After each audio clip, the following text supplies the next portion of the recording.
pour votre foi? Une question qu'on peut se poser quand on lit ce texte. Question que je me suis posée en lisant ce texte, en réfléchissant dessus. Et puis, pourquoi ces trois jeunes Hébreux étaient-ils aussi déterminés à rester fidèles à Dieu? Question qu'on peut aussi se poser en lisant ce texte. Qu'avaient-ils donc compris sur Dieu et sur la foi? Mais pour bien comprendre ce passage, je vous propose de revenir un peu en avant, parce que quand on étudie un texte, eh bien, c'est toujours bien de revenir un peu avant, dans ce qui se passe avant, et de voir un petit peu ce qui se passe après. Alors, je vous propose de venir dans le chapitre précédent, le chapitre 2 de Daniel, où vous connaissez peut-être sûrement cette histoire, où le roi a un rêve. Il fait un rêve, mais il ne se souvient plus du rêve, et il ne se souvient plus non plus de l'interprétation de ce rêve. Mais son esprit est troublé, il n'a plus le sommeil.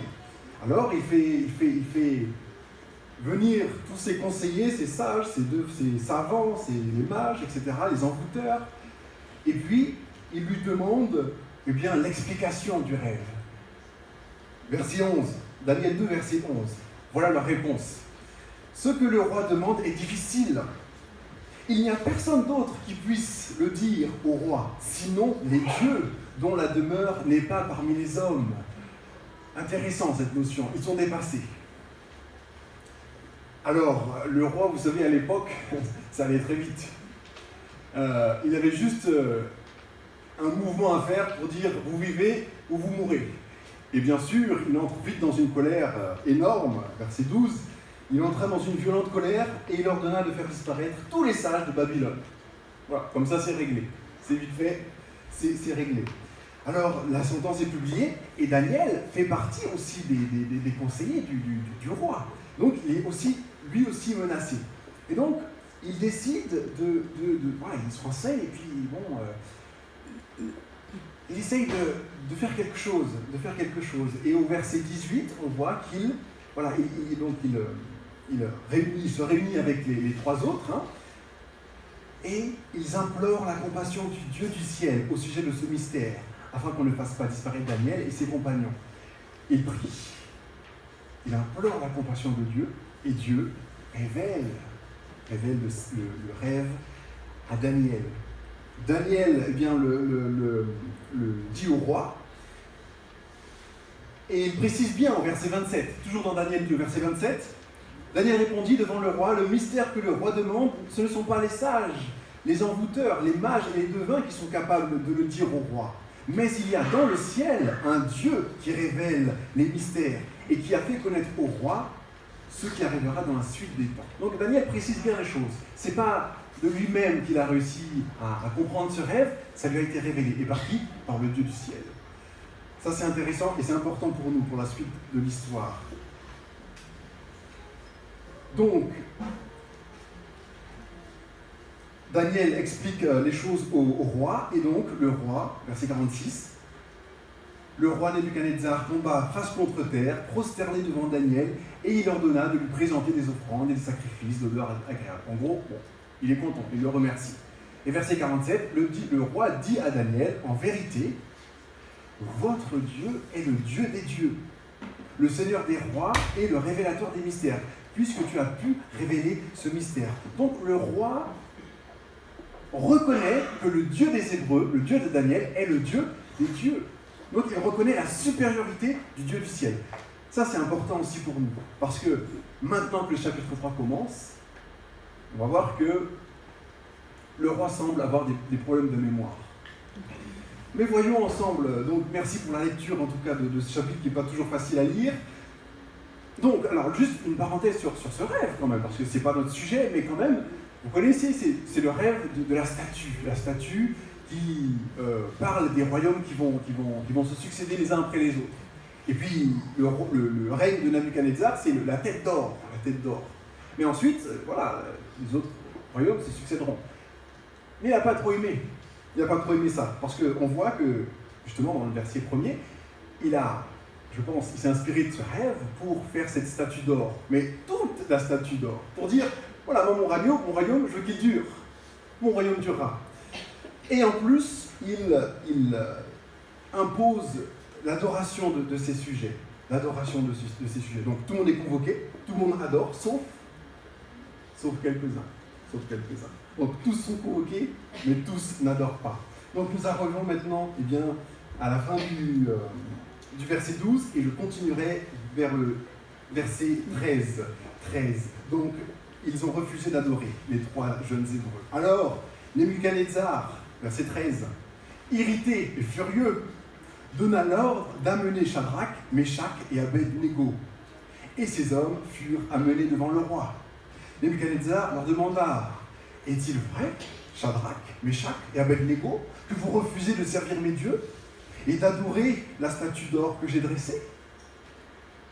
Maintenant, tenez-vous prêts.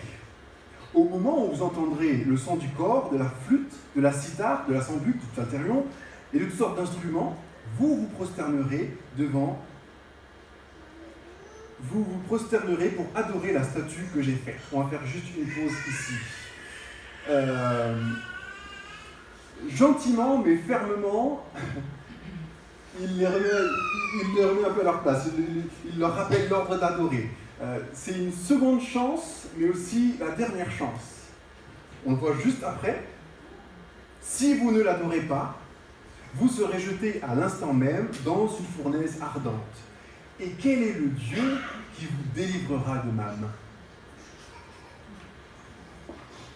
Question délicate. Elle est délicate parce que là, le roi en fait est en train de les placer dans une impasse. Ils ont soit le choix d'adorer, soit la mort. Pas le choix, impasse. Et quel est le Dieu? Quel est le Dieu qui vous délivrera de ma main? Oui, il les place dans une impasse. En tout cas, ils pensent les mettre dans une impasse. Soit ils adorent, soit ils meurent. Ils se sentent tout puissants, le roi.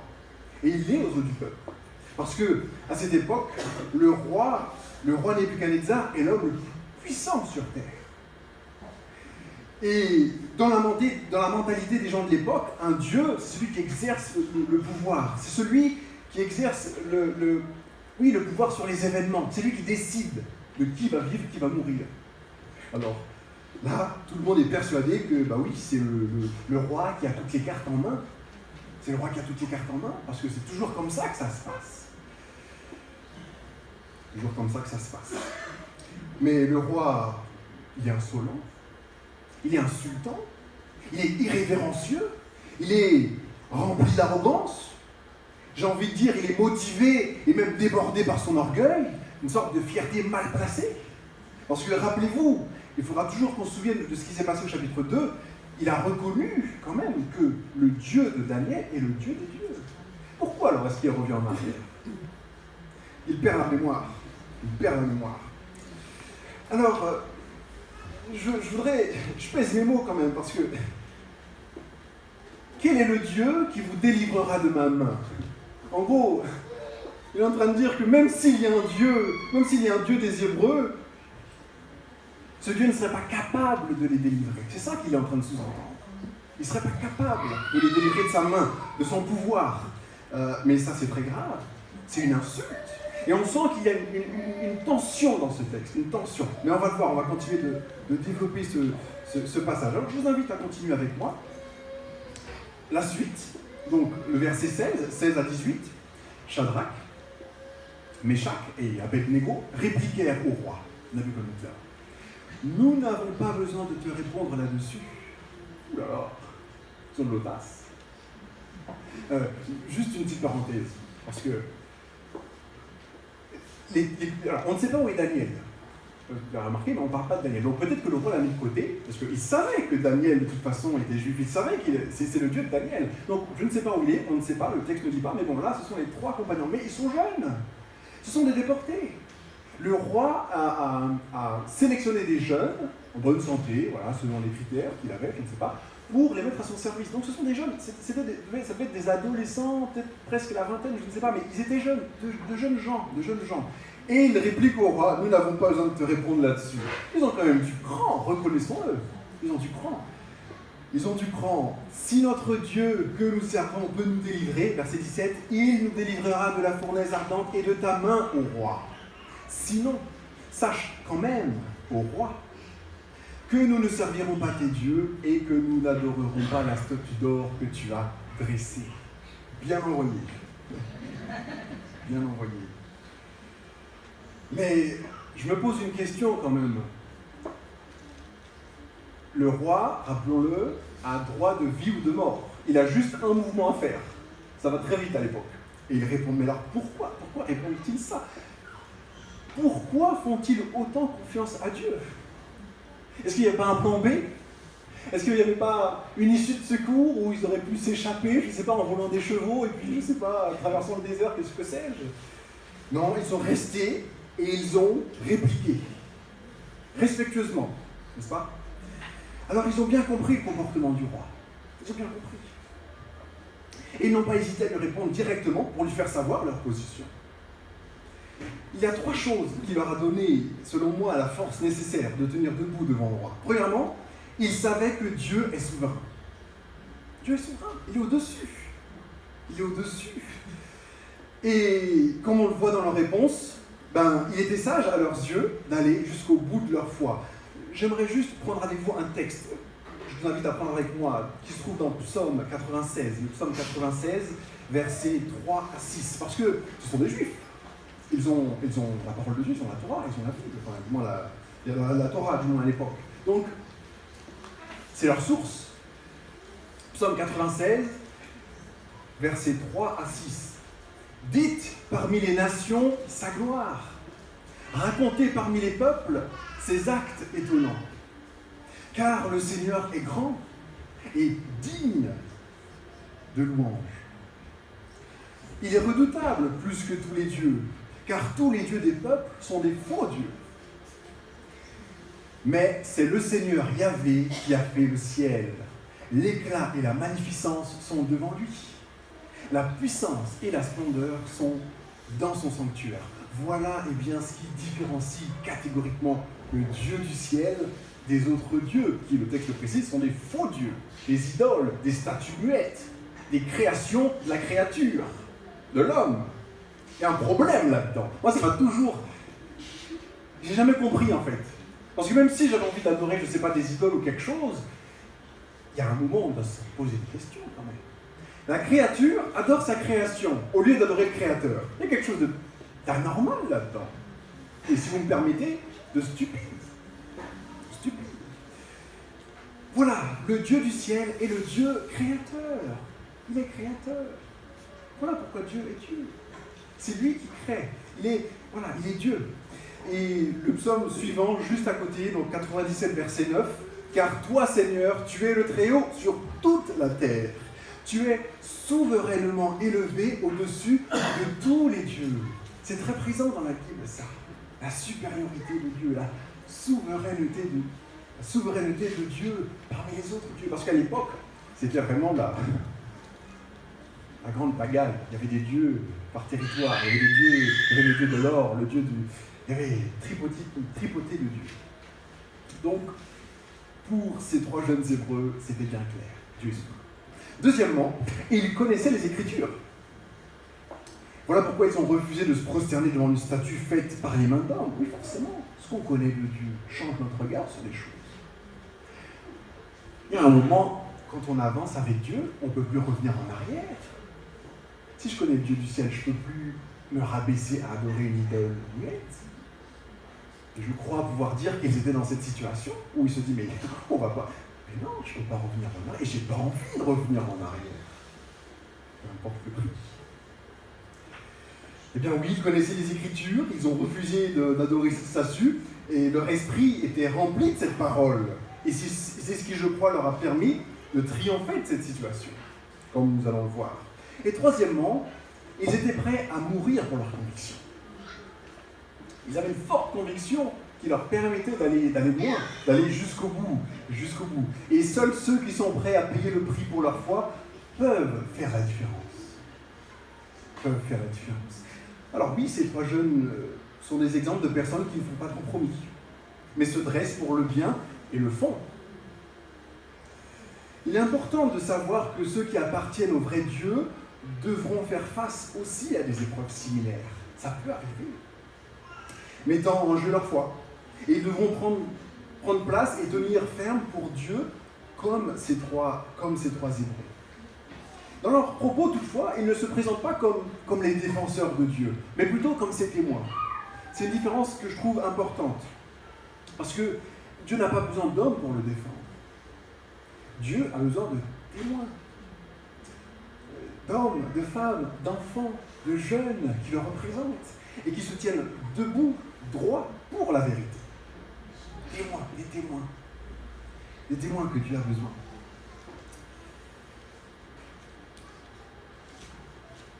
Alors, j'aimerais maintenant m'arrêter sur le verset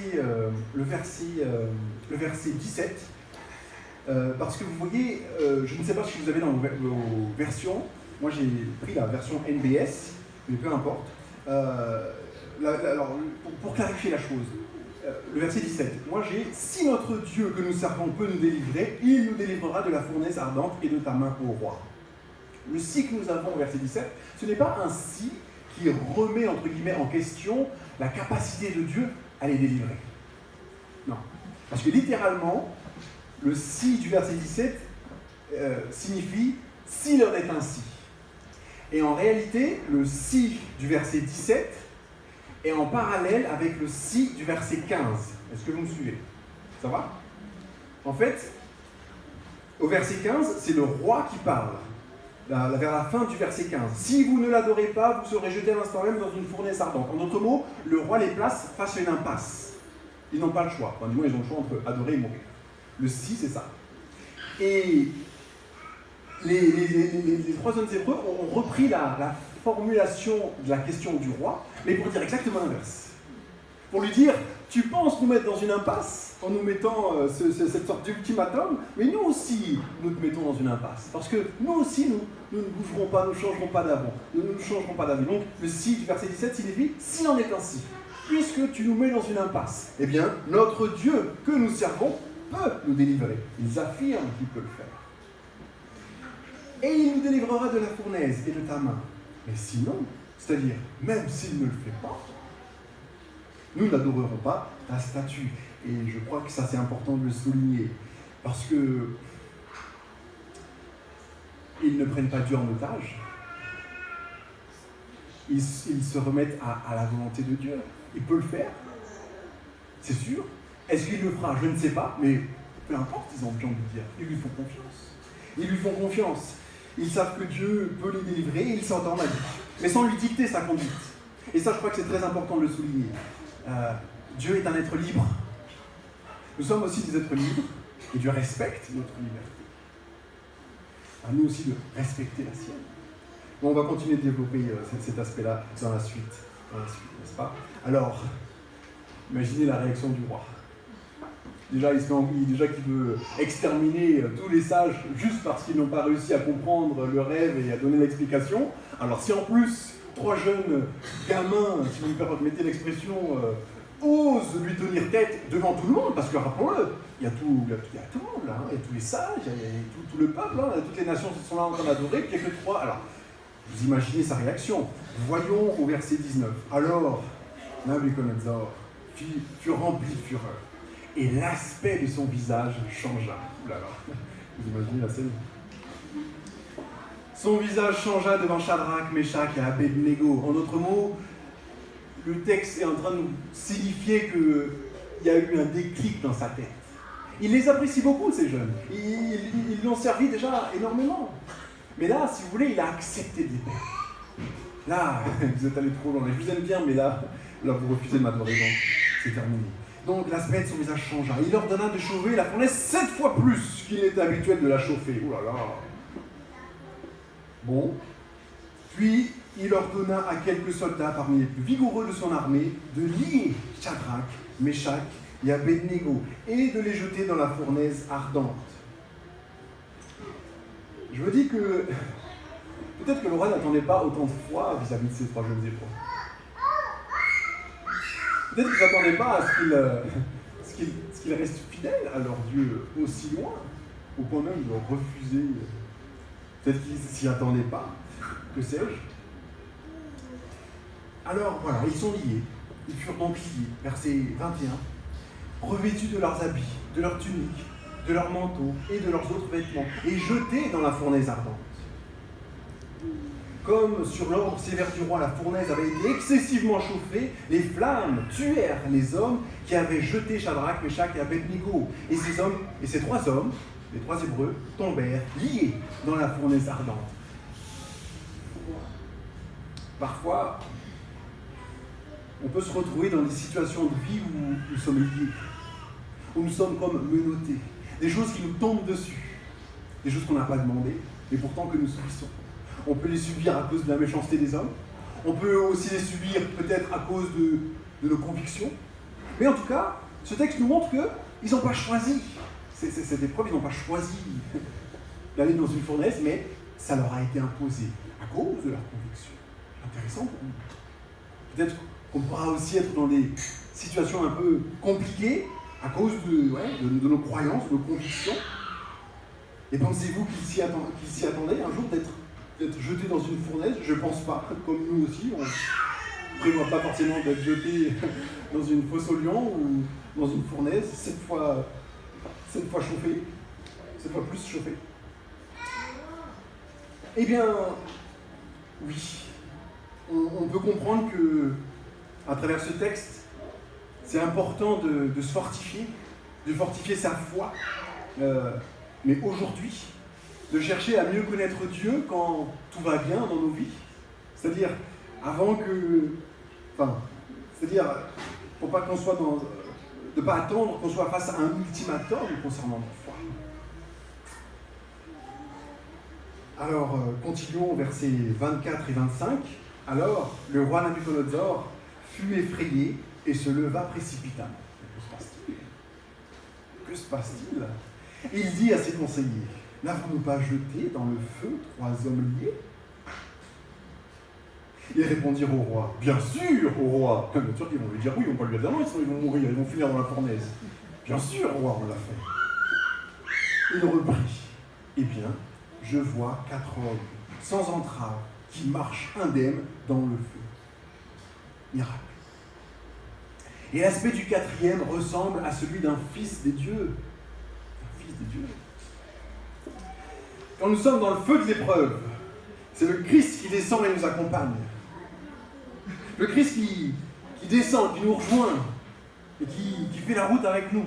Quand c'est chaud, dans la situation de vie où c'est chaud brûlant, et bien le Christ, Dieu descend et nous accompagne. C'est vrai, il n'enlève pas forcément les fournaises, il n'enlève pas forcément les difficultés, mais par contre, il descend, il nous accompagne. Oh, le Dieu qui accompagne, n'est-ce pas? Et c'est extraordinairement expliqué dans cette histoire. C'est le Dieu qui marche à nos côtés.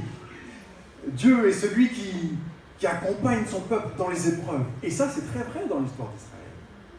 La sortie d'Égypte, etc. Le 4e ressemble à un fils des dieux. Oui, c'est le Christ qui est descendu dans cette fournaise, accompagné ces 3 jeunes. Continuons. Verset 26. Puis Nabuchodonosor s'approcha de l'ouverture de la fournaise ardente et dit: Shadrach, Meshach et Abednego, serviteurs du Dieu très haut, sortez et venez. Et Shadrach, Meshach et Abednego sortirent du feu. Du Dieu très haut. Vraiment. La mémoire lui est revenue. Il y a ici un parallèle avec le verset 15. Parce que dans le verset 15, le roi pose une question. Le roi met Dieu au défi. Et quel est le Dieu qui vous délivrera de ma main? Voilà quel est le Dieu qui les délivrera de ta main. Le Dieu très haut. Voilà quel est le Dieu qui les délivre. Il a eu la réponse à sa question.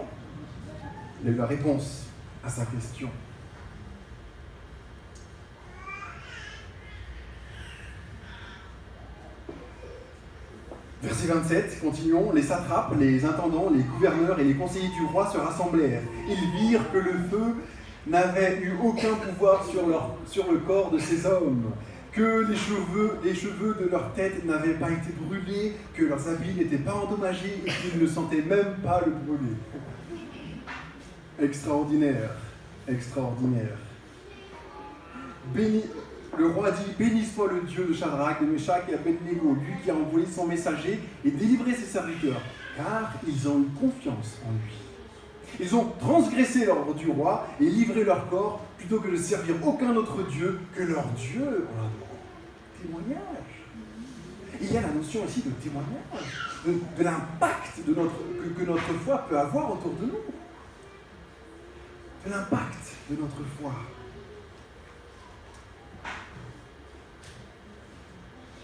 Et je crois que ces jeunes Hébreux avaient vraiment la parole de Dieu en eux. Je crois qu'ils devaient vraiment être forts grâce à leur connaissance de cette parole. Parce que voyez-vous, quand vous prenez Ésaïe 43, prenez avec moi, je vous prie, Ésaïe 43, le verset 2 à 4. Le prophète Ésaïe qui parle, du moins Dieu parle à travers ce prophète. Ésaïe 43, versets 2 à 4. « Si tu traverses les eaux, je serai avec toi. Si tu passes les fleuves, ils ne t'emporteront pas. Si tu marches dans le feu, il ne te brûlera pas, et les flammes ne te dévoreront pas, car je suis le Seigneur Yahvé, ton Dieu, le Saint d'Israël, ton Sauveur. Je donne l'Égypte en rançon pour toi. Couche et Séba à ta place, du fait que tu as du prix à mes yeux. Tu pries à mes yeux, tu as du prix à mes yeux, et que je t'aime. Je donne des hommes à ta place et des peuples pour ta vie. Je suis convaincu qu'ils devaient avoir ce texte en tête. Parce qu'ils se sont dit, mais on va prendre Dieu au mot, on va aller au bout de notre foi. Serait-ce une invitation à prendre Dieu au mot? Attention, je ne parle pas ici de prétention. Je parle ici de foi, de confiance en Dieu. D'être dans une attente confiante dans son intervention. De la manière qu'il voudra le faire. S'il le fait d'ailleurs. Et c'est pour moi un mystère que la manière que Dieu se prend parfois à agir. Mais il est Dieu. Et nous devons faire confiance à sa souveraineté. Et puis, si l'on continue dans la suite, versets 29 et 30, voici l'ordre maintenant que donne le roi. Tout homme de quelque peuple, nation ou langue qu'il soit, qui parlera inconsidérément contre le Dieu de Shadrach, de Meshach et d'Abednego, sera mis en pièces. Et sa maison sera réduite en un immondice, parce qu'il n'y a aucun autre Dieu qui puisse délivrer comme lui. Après cela, le roi fit prospérer Shadrach, Meshach et Abednego dans la province de Babylone. Donc encore une fois, le roi reconnaît la supériorité de Dieu. Et en plus, maintenant, il devient un défenseur de Dieu. Intéressant, ça. Vous avez vu, on a fait attention à la différence entre le témoin et le défenseur. Le témoin, c'est celui qui représente Dieu. C'est un ambassadeur. C'est ce que d'ailleurs Paul dit. Vous êtes les ambassadeurs du Christ. Mais le défenseur de Dieu, ça c'est dangereux. Ça peut causer beaucoup de dégâts. Parce qu'en fait, là, on a l'impression que le roi il se convertit. On a l'impression qu'il y a un changement dans sa perception de Dieu. Il y reconnaît que Dieu est le Très-Haut. Mais alors, qu'est-ce que ça change dans ta vie de reconnaître que Dieu est le Dieu Très-Haut? Tu deviens son défenseur, mais tu as quelque chose que tu n'as pas compris sur lui. Parce que là maintenant, il dit, eh bien voilà, que si quelqu'un s'oppose à ce Dieu-là, je le détruis. Non, mais Dieu n'a pas dit de faire ça.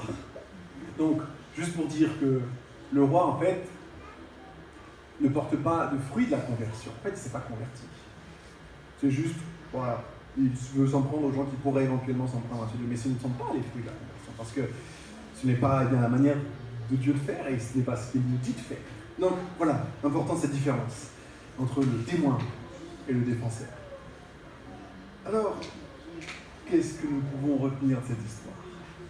Qu'est-ce que cette histoire peut nous enseigner pour nous aujourd'hui? Eh bien, oui, lorsque nous montrons à Dieu que nous lui faisons réellement confiance, alors il nous montre que nous faisons bien de lui faire confiance. Il saura nous montrer que nous avons bien fait de lui faire confiance, même si parfois notre raison pourrait nous dire non. Le texte ne parle pas de comment ça s'est passé, il montre qu'ils ont été très catégorique et affirmatif.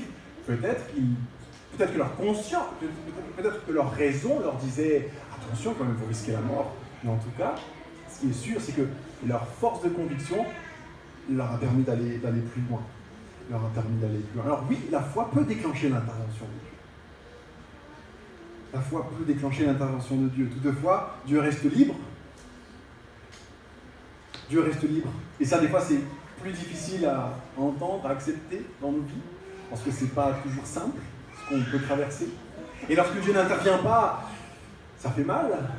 Et là, nous avons un merveilleux texte qui montre une délivrance miraculeuse, mais il y a aussi plein de textes qui montrent que beaucoup d'hommes de foi sont morts en martyrs.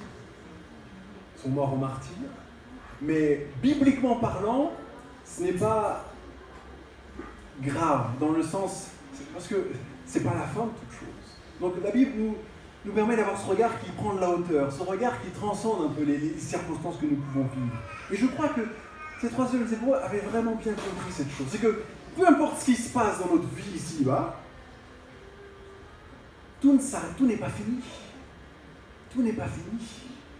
Et le Dieu souverainement élevé que nous avons vu ici a les cartes en main. C'est lui le vrai Dieu. C'est lui qui réellement a les vraies cartes en main. Et c'est lui, qui peut agir.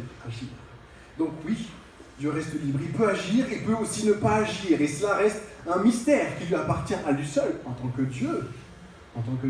Et peut-être qu'on a tendance à oublier ou à tenter inconsciemment ou non de forcer la main de Dieu. On ne peut pas le faire ni se le permettre, puisque nous devons respecter cette liberté que Dieu a, comme il respecte la nôtre aussi. Mais bien sûr, nous sommes aussi invités à implorer sa compassion, comme l'a fait Daniel.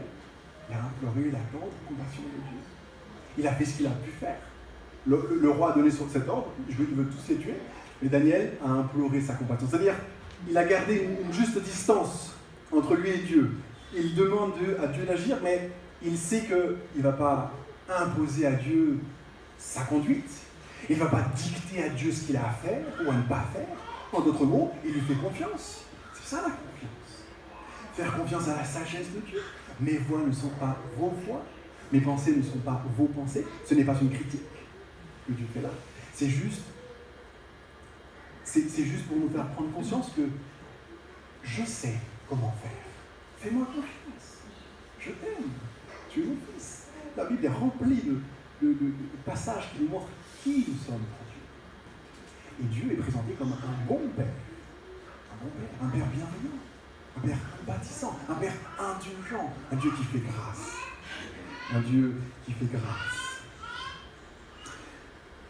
Connaissez-vous la signification des mots, des vrais prénoms des trois jeunes Hébreux? Parce qu'en fait, dès leur arrivée à Babylone, on leur donne des noms qui représentent des divinités babyloniennes.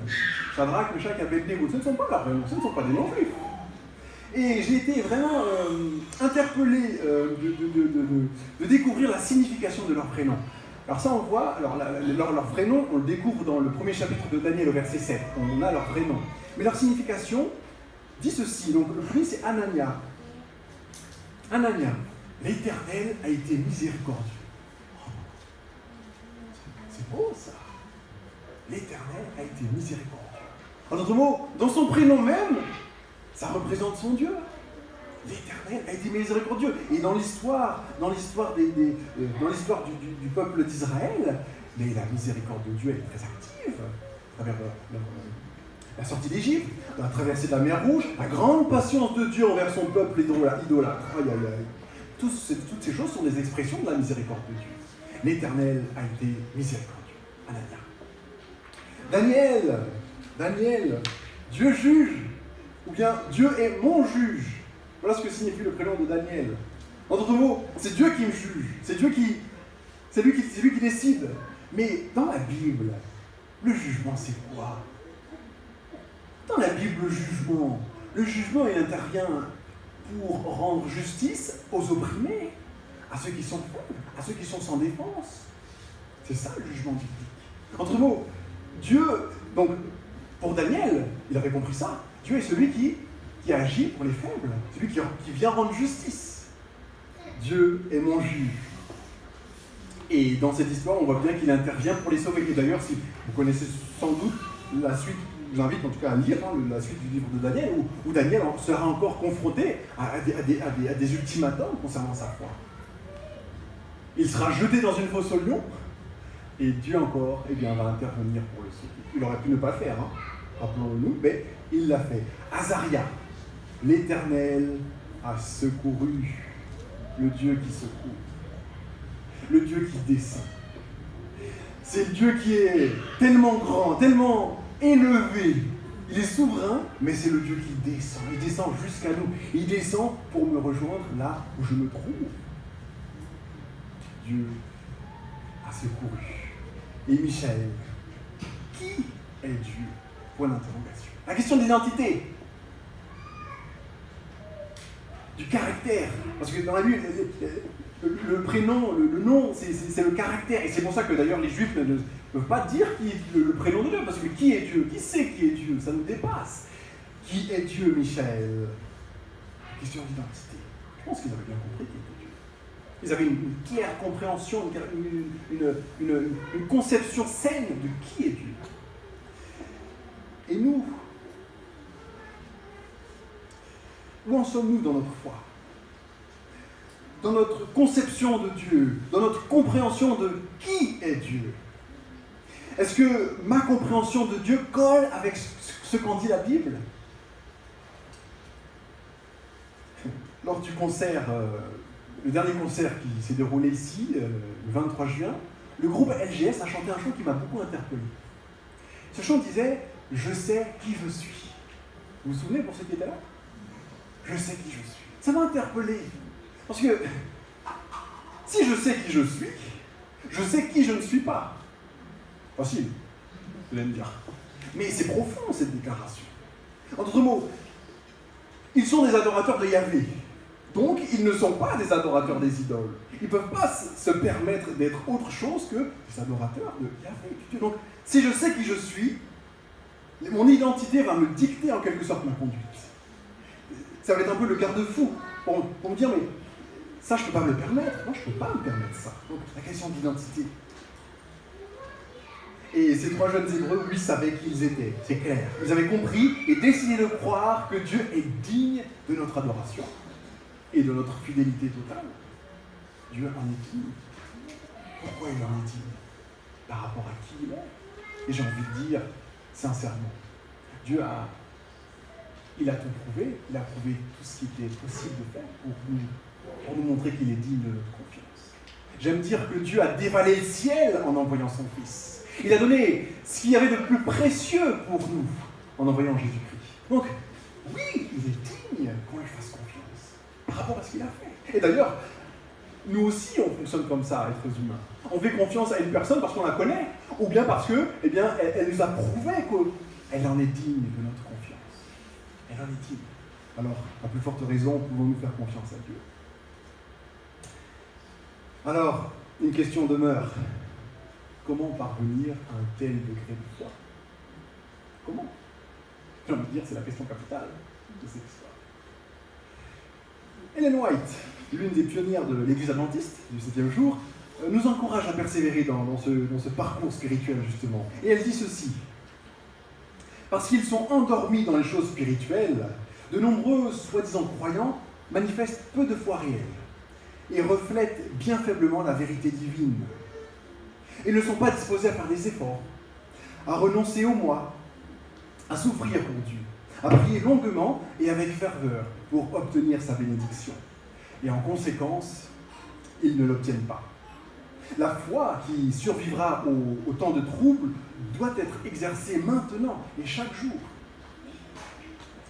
Ceux qui actuellement ne font pas de grands efforts pour développer leur foi seront incapables d'exercer la foi qui leur permettrait de rester fermes pendant le temps de trouble. Donc elle nous invite à ne pas rester sur ses acquis, mais à continuer d'avancer avec Dieu, d'aller plus loin. C'est clairement une invitation à aller plus loin avec Dieu, à ne pas se contenter de ce qu'on connaît déjà. À ne pas se contenter de ce qu'on connaît déjà. Et pour conclure, je sais que la Coupe du Monde du football, et je sais qu'il y a plusieurs passionnés de football dans cette salle, et puis je sais que la finale arrive à grands pas. Et j'ai relevé pour vous une déclaration d'un joueur de foot brésilien, du nom de Ricardo Isaacson, plus connu sous le nom de Kaká. Il a fait un jour une déclaration aux journalistes concernant sa foi. Voici ce qu'il dit. Dieu voudrait faire avec nous beaucoup plus que ce que nous pouvons imaginer. Interpellant. Le Dieu qui veut nous emmener plus loin. Le Dieu qui souhaite nous pousser à aller plus loin que ce qu'on peut imaginer ou ce qu'on avait peut-être prévu. Le Dieu qui veut nous permettre d'avancer. Alors que Dieu nous bénisse, que Dieu nous fortifie dans ce parcours de foi, dans cette marche chrétienne, pour que nous puissions être forts dans ces moments plus difficiles de l'existence, et aussi, je crois, pour pouvoir aussi s'aider les uns les autres à avancer sur notre parcours. Amen.